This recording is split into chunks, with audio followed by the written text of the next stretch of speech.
आणि आता इतर घडामोडींचा वेगवान आढावा घेऊया महाराष्ट्र लाईव्ह मधून। दहीहंडी उत्सवादरम्यान आज राज्यात अनेक भागात पावसाचा अंदाज वर्तवण्यात आलाय। मुंबई, ठाणे, पालघरला ऑरेंज अलर्ट देण्यात आलाय। मुंबईत काही ठिकाणी अतिमुसळधार पावसाचा इशारा देण्यात आलेला आहे। रायगडमध्ये आज काही भागात अतिवृष्टीची शक्यता आहे। पुणे, सातारा आणि कोल्हापुरातील घाट परिसरात देखील आजपासून धुवाधार पावसाचा इशारा देण्यात आलाय। पुढील 3 दिवस कोकण, मध्य महाराष्ट्र आणि विदर्भात चांगल्या पावसाचा अंदाज आहे। मुंबईमध्ये रात्रीपासूनच मुसळधार पाऊस पडतोय। या जोरदार पावसामुळे अंधेरी सबवे पाण्याखाली गेलाय।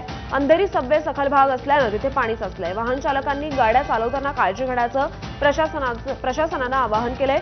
रात्रीपासूनच पावसानं जोरदार हजेरी लावल्यानं मुंबईतील अनेक ठिकाणी पाणी साचलंय। गरज असेल तरच घराबाहेर पडण्याचं प्रशासनाकडून आवाहन करण्यात आलंय।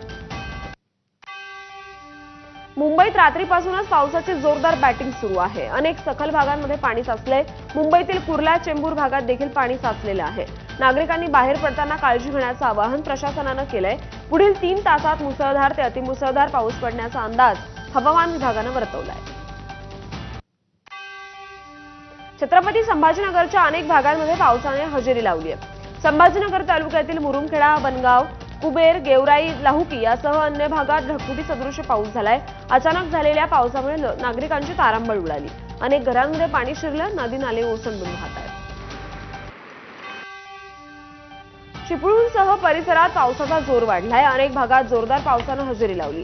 चिपळूण गुहागर मार्गावरील रामपूर येथे घाटात दरड कोसळली।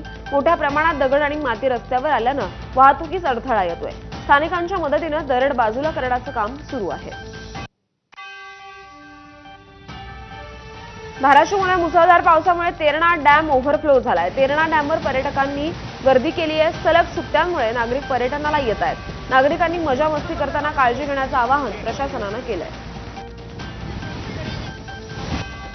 धाराशिव जिल्ह्यात मागच्या 2 दिवसापासून सुरू असलेल्या मुसळधार पावसामुळे तेरणा नदीवरील जो तेरणा प्रकल्प आहे तो पूर्ण क्षमतेने भरलेला आहे। माझ्या पाठीमागे आपण पाहू शकतात, हा प्रकल्प जो आहे तो पूर्ण क्षमतेने वाहतोय आणि या ठिकाणी या परिसरातील नागरिक आहेत तो पाहण्यासाठी गर्दी करताना पाहतात। मात्र दुसरीकडे हे पाणी जरी पूर्ण क्षमतेने भरलेलं असलं तरी प्रशासनाकडनं या ठिकाणी सुरक्षेच्या दृष्टिकोनातून कुठलीही काळजी घेतलेली नाहीये। आपल्यासोबत काही पर्यटक आलेले आहेत, पाणी पाहण्यासाठी आलेले आहेत, मात्र इथं कुठलीही सुरक्षेची काळजी घेतलेली नाही।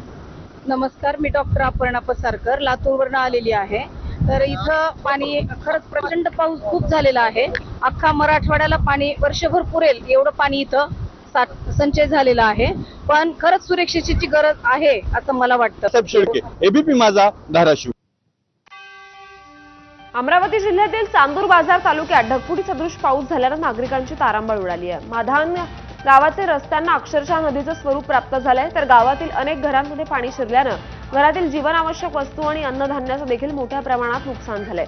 संपूर्ण गावाला पाण्याचा वेढा असल्यानं नागरिकांना जीव वाचवण्यासाठी घरांच्या छतांचा आधार घ्यावा लागतोय। तर गावकऱ्यांकडून प्रशासनानं तातडीनं मदत पाठवण्याची मागणी करण्यात येते आहे। वाशिम जिल्ह्यातील रिसोड तालुक्यात झालेल्या मुसळधार पावसामुळे किनवट गावात लेंडी नाल्याचं पाणी शिरलं असून गावाला नदीचं स्वरूप आलंय। तर अनेक भागातील घरांमध्ये पाणी शिरल्यानं नागरिकांचं जनजीवन विस्कळीत झालंय। बुलढाणा जिल्ह्यात झालेला मुसळधार पाऊस आणि समृद्धी महामार्गामुळे पाण्याच्या प्रवाहात बदल झाल्यानं पूरस्थिती निर्माण झाल्याचा नागरिकांचा आरोप आहे। नाशिकच्या नांदगाव शहर आणि परिसरात जोरदार पाऊस झाला। तासभर झालेल्या पावसामुळे अनेक भागात पाणी साचलं। तर अनेक दिवसांच्या विश्रांतीनंतर पाऊस झाल्यानं बळीराजा सुखावलाय। जालना जिल्ह्यातील परतूर तालुक्यात झालेल्या मुसळधार पावसामुळे सृष्टी गावाजवळील कसुरा नदीला पूर आला। नदीला आलेल्या पुराच्या पाण्यामुळे शेतात मोठ्या प्रमाणात पाणी साचल्यानं खरीपाच्या पिकांचं नुकसान झालंय। तर सृष्टी गावातील पुलावरून पाणी वाहत असल्यानं परतूर आणि आष्टी मार्ग वाहतुकीसाठी बंद ठेवण्यात आलाय।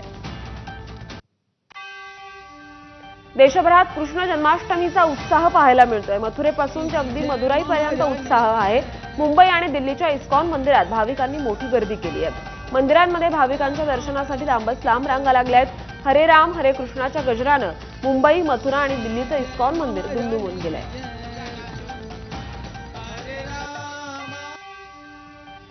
आज देशभरात कृष्ण जन्मोत्सवाचा उत्साह आहे। कृष्ण जन्मानिमित्त मथुरेतील मंदिरात भाविकांनी रात्रीपासूनच गर्दी केली आहे। रात्री 12 वाजता कृष्ण जन्मानंतर अभिषेक आणि आरती संपन्न झाली, तर मंदिराला विद्युत रोषणाई देखील करण्यात आली आहे.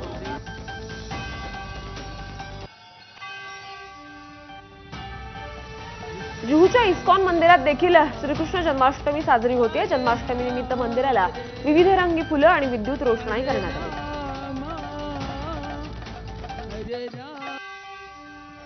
मुंबईतील गिरगावमधील इस्कॉन मंदिरात जन्माष्टमीचा उत्सव मोठ्या उत्साहात साजरा झालाय. रात्री 12 वाजता कृष्णा जन्म झाल्यावर अभिषेक आणि महाआरती करण्यात आली.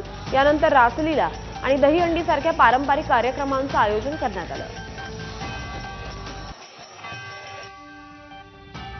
ठाणे संकल्प प्रतिष्ठानच्या वतीनं गोकुळाष्टमी साजरी करण्यात आली. श्रीकृष्णाची पूजा करत गोविंदारे गोपाळाच्या गजरात सोहळा संपन्न झाला. शिवसेनेचे माजी आमदार रवींद्र फाटक यांच्याकडून कार्यक्रमाचं आयोजन करण्यात आलं होतं. यावेळी हास्य जत्रेच्या टीमनं दहीहंडी सोहळ्याला हजेरी लावली. मराठी कलाकार चेतना भट यांना कलाकार हंडी फोडण्याचा मान मिळाला. नागपुरात दहीहंडी उत्सव मोठ्या धडाक्यात साजरा होतोय. बडकस चौक मित्र परिवार तर्फे आयोजित दहीहंडीमध्ये महिला पथकांनी देखील मोठ्या प्रमाणात सहभाग घेतला. जय भोले भंडारा महिला दहीहंडी पथकानं महिलांची दहीहंडी फोडली. त्यांनी 4 थर लावले होते.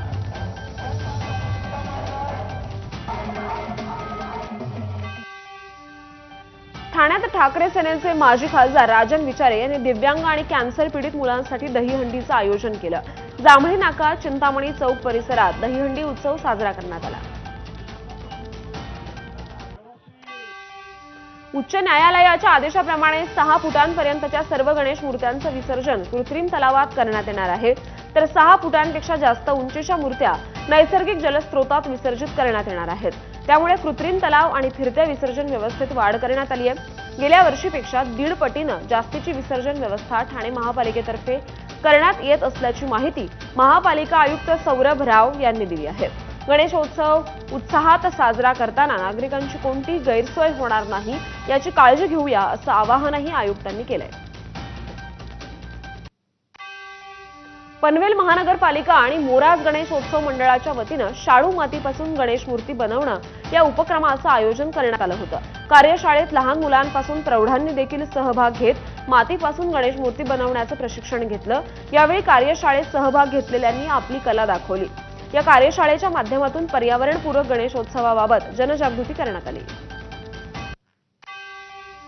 आळंदीत संत ज्ञानेश्वर महाराजांच्या 750व्या जन्मोत्सवानिमित्त समाधी मंदिरावर 11 किलोचा सुवर्ण कलशारोहण सोहळा पार पडला.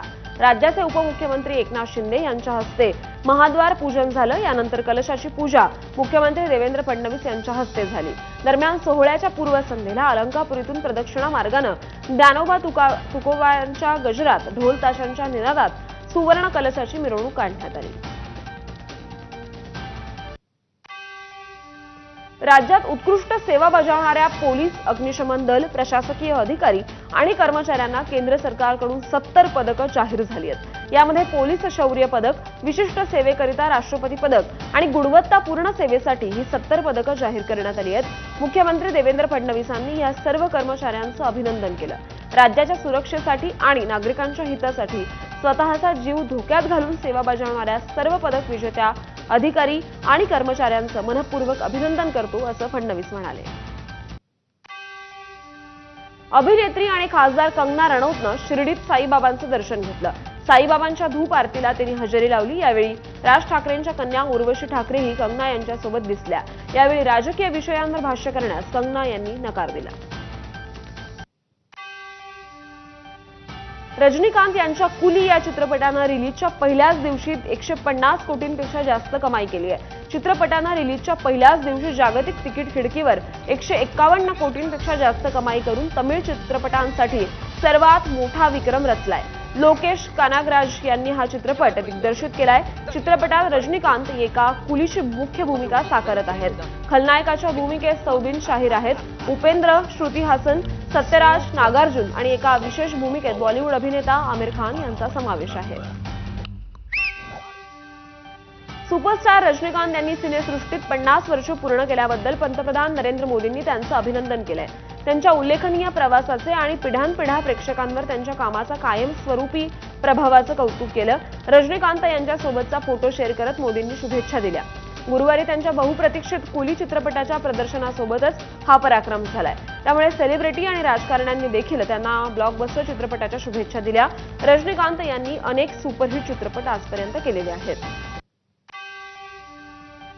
मुंबईच्या गोरेगावमधील ओबेरॉय संकुलामध्ये एका 17 वर्षीय मुलीनं आत्महत्या केल्याची घटना घडली आहे। इमारतीच्या 23व्या मजल्यावरून उडी घेत तरुणीनं आत्महत्या केली। मागील काही दिवसांपूर्वी तिच्यावर अंबानी रुग्णालयात उपचार सुरू असल्याची माहिती आहे। मुंबईतील नामांकित विद्यालयात 11वी मध्ये शिकणारी ही विद्यार्थिनी असून तिचे वडील मुंबईतील प्रसिद्ध बांधकाम व्यावसायिक आहेत। जालन्यात पत्नीनं परस्पर दुसरं लग्न केल्याच्या वैफल्यातून तसंच या संदर्भात पोलिसांकडून कोणतीही मदत मिळत नसल्यानं एका व्यक्तीनं आत्मदहनाचा प्रयत्न केलाय। अंगावर रॉकेल ओतून आत्मदहन करणाऱ्याला पोलीस अधिकाऱ्यांकडून लाथ मारतानाचा व्हिडिओ समोर आलाय। तर आरोपीनं स्वतःच्या तसंच पोलिसांच्या अंगावरही रॉकेल टाकण्याचा प्रयत्न केल्यानं बळाचा वापर केल्याचं पोलिसांनी स्पष्टीकरण दिलंय। या प्रकारानंतर आत्मदहनाचा प्रयत्न करणाऱ्या गोपाळ चौधरीवर गुन्हा दाखल करण्यात आलाय।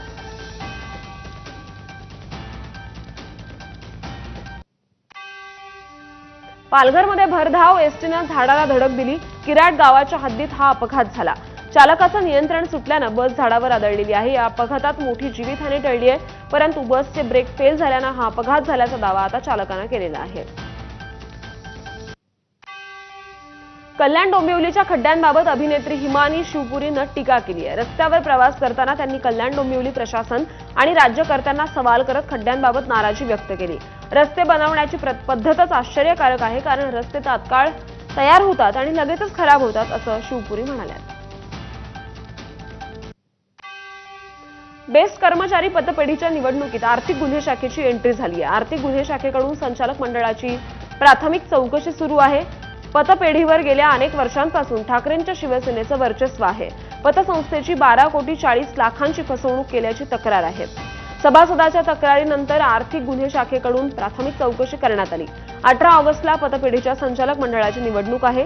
निवडणुकीसाठी पहिल्यांदाच ठाकरे बंधू एकत्र आले।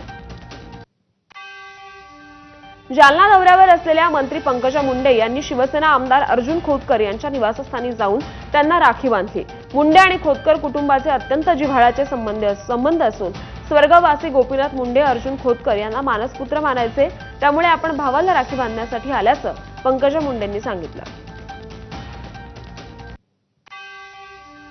कुणी कितीही युती करू द्या, काहीही बोलू द्या, उद्धव ठाकरे आणि राज ठाकरेंच्या एकत्र येण्यानं महायुतीला आणि एकनाथ शिंदेंना काहीही फरक पडणार नाही।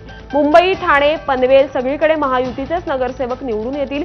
परिवहन मंत्री प्रताप सरनाईकांनी अशा प्रकारची प्रतिक्रिया दिली आहे। उद्धव ठाकरे आणि राज ठाकरे एकत्र येणार आणि जिंकणार, असं संजय राऊतांनी वक्तव्य केलं होतं। MMR क्षेत्रामध्ये मुंबई असू द्या, ठाणे असू द्या, मीरा भाईंदर असू द्या किंवा पनवेल असू द्या, नवी मुंबई, सगळ्या कल्याण डोंबिवली सगळ्या महापालिकांमध्ये महायुतीची सत्ता येणार। कोणाला किती काय बोलू द्या, कोणी किती युती करू द्या, शेवटी महायुती ही भक्कम आहे। भाजपचे प्रवक्ते नवनाथ बन यांनी ठाकरेंच्या शिवसेनेचे खासदार संजय राऊतांवर सडकून टीका केली। संजय राऊतांना थेट आव्हान देत त्यांनी डिवचलंय। तसंच त्यांनी ठाकरेंच्या शिवसेनेवर देखील टीकेची झोड उठवली। नपुसंग म्हणत असाल तर मर्दानगी काय असते हे महाराष्ट्र दाखवून देईल, असा इशारा नवनाथ बन यांनी दिलाय। झालेले हे महाराष्ट्राला सांगू, संजय राऊत यांच्यामध्ये हिम्मत असेल, संजय राऊत यांच्यामध्ये दम असेल तर ते हॉस्पिटल सांगतील, ठिकाण सांगतील आणि आपण त्या दिवशी वैद्यकीय तपासणी करू। जर का संजय राऊत हे आव्हान स्वीकारणार नसतील तर संजय राऊत यांची सुनता झालेली आहे हे देखील महाराष्ट्राला कळून जाईल। एकनाथ खडसेंचे जावई प्रांजल खेवलकरांवर आणखी एक गुन्हा दाखल झालाय। पुणे सायबर पोलिसांनी हा गुन्हा दाखल केला। एका महिलेच्या तक्रारीनंतर हा गुन्हा दाखल करण्यात आलाय। महिलेची परवानगी नसताना व्हिडिओ काढल्याप्रकरणी गुन्हा दाखल करण्यात आलाय। धाराशिवमध्ये पालकमंत्र्यांच्या बैठकीत गोंधळ झाला। धाराशिवचे खासदार ओमराजे निंबाळकर आणि शिवसेनेचे आनंद पाटील यांच्यात शाब्दिक चकमक झाली। पालकमंत्री प्रताप सरनाईक यांनी पवनचक्की ठेकेदार आणि शेतकऱ्यांची बैठक बोलावली होती। यात हा गोंधळ झाला। खासदार ओमराजे निंबाळकर आणि आनंद पाटील यांच्यामधील वाद पालकमंत्री प्रताप सरनाईकांनी मिटवला। मुंबईतील जेजे रुग्णालयात 5 महिन्यांची गरोदर असलेल्या रुबिना शेखला ताप आल्यानं भरती करण्यात आलं होतं। तर अवैधरित्या देशात वास्तव्य केल्याप्रकरणी वाशी पोलिसांनी त्या महिलेला अटक केली होती. महिला पोलीस शिपाई कामात व्यस्त असताना गर्दीचा फायदा घेत बांगलादेशी महिला पसार झाली आहे. पोलिसांकडून पसार झालेल्या बांगलादेशी महिलेचा शोध सुरू असून महिला पसार होण्यापूर्वीचा सीसीटीव्ही फुटेज माझाच्या हाती लागला आहे. सोलापुरात स्वातंत्र्य दिनाच्या पार्श्वभूमीवर काँग्रेसची वोट चोरी विरोधात मशाल रॅली निघाली. खासदार प्रणिती शिंदे यांच्या नेतृत्वाखाली बलिदान चौक ते हुतात्मा चौकापर्यंत रॅली काढण्यात आली. यावेळी हमें चाहिए आझादीच्या घोषणा देत हातात मशाल घेत प्रणिती शिंदेंनी रॅलीत सहभाग नोंदवला. तर या लढ्याला देशव्यापी स्वरूप असून ही दुसऱ्या स्वातंत्र्य लढ्याची सुरुवात असल्याचा दावा त्यांनी केला आहे. वनमंत्री गणेश नाईक यांनी पालघरमधील एका कार्यक्रमात केलेल्या वक्तव्याची आता चर्चा रंगली आहे. एकनाथ शिंदेंना लॉटरी लागली त्याचा आनंदच आहे असं नाईक म्हणाले. कमावलेलं टिकवता आलं पाहिजे असं माझं मत असल्याचंही नाईक म्हणाले. दुर्वेश येथे प्राथमिक आरोग्य केंद्राच्या भूमिपूजन कार्यक्रमात नाईक बोलत होते. ज्यावेळेला मी पालकमंत्री होते सावरांचे वडील त्यावेळेला डीपीसी मध्ये असेल वनगा सावरा आणखी कोण कोण एकनाथ शिंदे पण ऐकला का. आता बाब अशी की प्रत्येकाच्या नशिबाची लॉटरी लागते का झाला आणि एकनाथ शिंदे लॉटरी लागते आनंद आहे गोष्टी. पण माझं म्हणणं आहे की कमवलेलं टिकवता आलं पाहिजे. काय बोललो मी किती कमवलं त्याच्यापेक्षा नाही किती कमवलं आणि कसं टिकवलं हे जनसामान्य नजर असते. खासदार बजरंग सोनावणे हे केजच्या तहसीलदारांवर संतापले. तहसील कार्यालयासमोर सुरू असलेल्या एका आंदोलनाला सोनावणेंनी भेट दिली. या भेटीवेळी सोनावणेंनी तहसीलदारांना सुनावलं. आवादा कंपनीचे पैसे तुम्ही घेताय आणि वर पत्रही देताय असं सोनावणे संतापानं म्हणाले. तर तुम्ही खंडणी गोळा करताय असा आरोपही सोनावणेंनी तहसीलदारांवर केला. सोलापुरात एमआयएमनं तुम्ही दररोज खंडण्या गोळा करता कशाच्या भूमाफिया झाला तुम्ही तिथे येऊ तुम्ही त्या आवाटा कंपनीचे पैसे तुम्ही घेताय आणि तुम्ही ते अंगावर लावता पत्र लिहून द्यायचं त्यांना टाकायला लावता की तहसीलदारला अधिकार तुम्ही द्यायला लावता. त्यांनी माझी त्यांची मिटिंग लावली मी दिल्लीत परवा तहसीलदार सांगतोय म्हणलं तिथं रेकॉर्ड आहे माझी. मला काय नेमकं इंटरेस्ट मला वाटलं कोणी मालक नाही मी याच्या बाजूला चलत मला एका बाजूला नाही चालताय ना मला हे मार्ग तुमच्या पुढची मांडली तुम्ही एकाची बाजू घ्यायचं बंद करा. मला खुलेआम सांगायला सगळं सांगू तुम्ही जी वागताय ना तुम्ही काय काय नाटकं लावले सगळे चालू पक्का करून टाकला. आता तर केवढा चांगला बघितला नवीन हिंग आहात पाच गेले घरी मला वाटायला मी घरी बसलो झालं का काय मला द्यायचं असलं द्या लिहून नाही द्यायचं बसत काय होतं बघतात तुम्ही. सोलापुरात एमआयएमनं पालकमंत्री जयकुमार गोरेंच्या विरोधात आक्रमक भूमिका घेतली. स्वातंत्र्य दिनाच्या सोहळ्यात 4 हुतात्म्यांची नावं घेताना हुतात्मा अब्दुल रसूल कुर्बान हुसेन यांचं नाव वगळल्यानं आंदोलकांकडून निदर्शनं करण्यात आली. यावेळी हुतात्म्यांचं नाव चुकून की जाणीवपूर्वक वगळलं असा सवाल उपस्थित झाला असून त्यांच्याशिवाय तुम्ही आज सत्तेवर नसता अशी टीका प्रदेश कार्याध्यक्ष फारुख शाब्दी यांनी केली आहे. रत्नागिरीतील लांजावासियांनी शहर विकास आराखड्याविरोधात तहसील कार्यालयासमोर एल्गार पुकारला.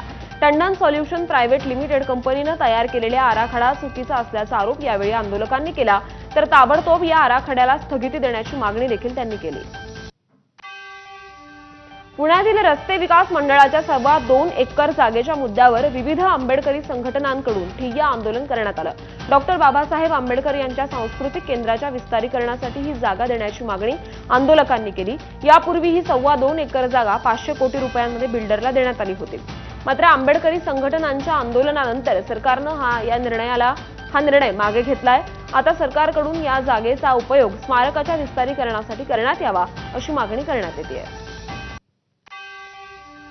नांदेडमध्ये मनोज जरांगे पाटील यांच्या बैठकीत चोरट्याने धुमाकूळ घालत अनेकांची पाकिटं आणि पैसे लंपास केलेत. गर्दीत चोरी करताना एक चोरटा मराठा बांधवाच्या हाती रंगेहात सापडला. कार्यकर्त्यांनी त्याला बेदम चोप देत चांगलीच अद्दल घडवली. त्यानंतर पोलिसांनी तातडीनं हस्तक्षेप करत त्याला अटक केली आहे. जिल्हाभरातून मराठा समाजाचे कार्यकर्ते विश्रामगृहात जमले असताना झालेल्या प्रकारानं आश्चर्य व्यक्त करण्यात येत आहे. मुंबईच्या समुद्र किनाऱ्यालगत बांधण्यात आलेला विहारपथ नागरिकांसाठी आता खुला करण्यात आलाय. तब्बल 5.25 किलोमीटर लांब असलेल्या या रस्त्यावर फेरफटका मारण्यासाठी मुंबईकरांनी मोठी गर्दी केली. कोस्टल रोडच्या विहारपथासह पालिका 2.7 मीटर लांबीचा सायकल ट्रॅक आणि विविध सोयी सुविधा उपलब्ध आहेत. सागरी किनाऱ्याचं निसर्ग सौंदर्य पाहता यावं यासाठी आसनांची व्यवस्था देखील केली आहे. विहार पथावर प्रवेश विनामूल्य आहे. तेथे जाण्यासाठी बांधलेल्या भुयारी पादचारी मार्गावर दिव्यांगांसाठी रॅम्पची सुविधा आहे. पालघर जवळच्या समुद्रात मुरबे येथील संतोष तरे यांच्या मालकीच्या श्री साई मच्छीमार बोटीला मालवाहू जहाजानं धडक दिली. या अपघातात बोटीतील 4 खलाशी समुद्रात फेकले गेले. सुदैवानं जवळच मासेमारी करत असलेल्या जय साईराम बोटीवरील मच्छीमारांनी तात्काळ मदत करत एकूण 15 खलाशांचे प्राण वाचवले.